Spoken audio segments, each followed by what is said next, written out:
வணக்கம். இன்றைக்கும் அணி இலக்கணம் தான் பார்க்க போகிறோம். நேற்று என்ன பார்த்தோம் அப்படின்னு சொன்னால், இயல்பு நவிர்ச்சி அணி, உயர்வு நவிர்ச்சி அணி பார்த்தோம். இயல்பு நவிர்ச்சி அணி அப்படிங்கிறது தன்மை நவிர்ச்சி அணின்னு சொல்லலாம்.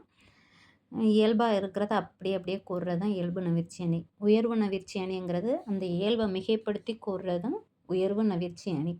ஓகேவா? இன்றைக்கி நம்ம என்ன பார்க்க போகிறோம் அப்படின்னு சொன்னால், ஓமை அணி. ஓமை அணி அப்படிங்கிறது என்னென்னா, ஒரு பொருளை இன்னொரு பொருளோட ஒப்பிட்டு கூப்பிடுற சொல்கிறது தான் என்ன அப்படின்னா ஓமை அணி. இதில் வந்து என்ன அப்படின்னா ஓம உறுப்பு வந்து வெளிப்படையாக இருக்கும். அதை தான் என்ன சொல்லுவோம் அப்படின்னா ஓமை அணி அப்படின்னு சொல்லலாம்.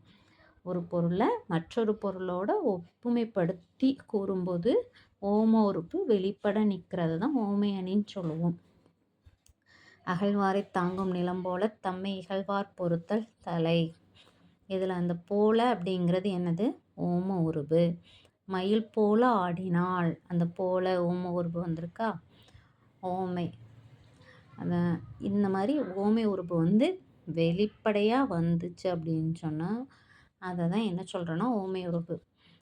ஓமையும் ஓமேயம் ஓம உருபு.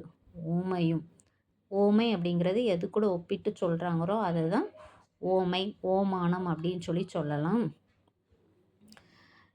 இதில் மயில் போல் ஆடினாள் அப்படிங்கிறதுல ஓமேயம் அப்படிங்கிறது ஓமை அப்படிங்கிறது என்ன அப்படின்னு சொன்னால் மயில்.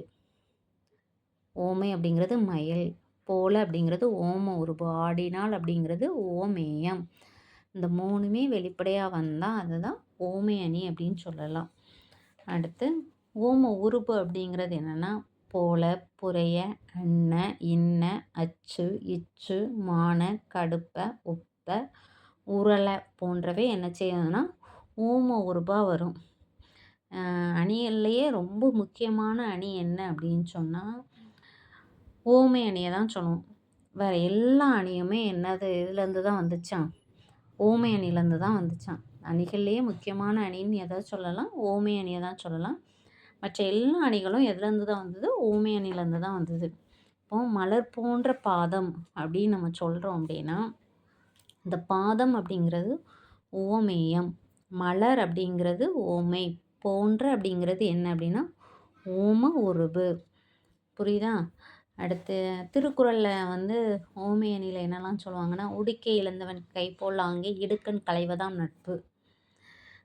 ஆடை இல்லாமல் இருக்கும்போது எப்படி நம்ம கை ஆட்டோமேட்டிக்காக நம்ம ஆடை விலகி இருக்கும்போது போய் சரி பண்ணுதோ அதே மாதிரி ஒரு நல்ல நட்பை இழந்தவங்க இதுவும் அதை என்ன செய்வாங்க? சரி பண்ணுவாங்க. உடுக்கை இழந்தவன் கை போல் ஆங்கே இடுக்கண் களைவதாம் நட்பு. இனிய உளவாக இன்னாத குரல் கனியிருப்ப காய் கவர்ந்தற்று. நல்லது இருக்கும்போது கெட்டதை பேசக்கூடாது. அப்போ காய் இருக்கும்போது கனி இருக்கும்போது காயை சாப்பிட்றதுக்கு சமானம் அப்படின்னு சொல்கிறாங்க. அகழ்வாரை தாங்கும் நிலம் போல தம்மை இகழ்வார் பொறுத்தல் தலை. இதுதான் என்னென்னா திருக்குறளில் வந்து திருவள்ளுவர் ஓமை அணியை பயன்படுத்தியிருக்காரு. அணிகளே முக்கியமான அணி என்னென்னா ஓமை அணி. மற்ற எல்லா அணிகளும் அதுலேருந்து தான் என்ன செஞ்சுருக்கு? கிளைத்து வந்திருக்கு.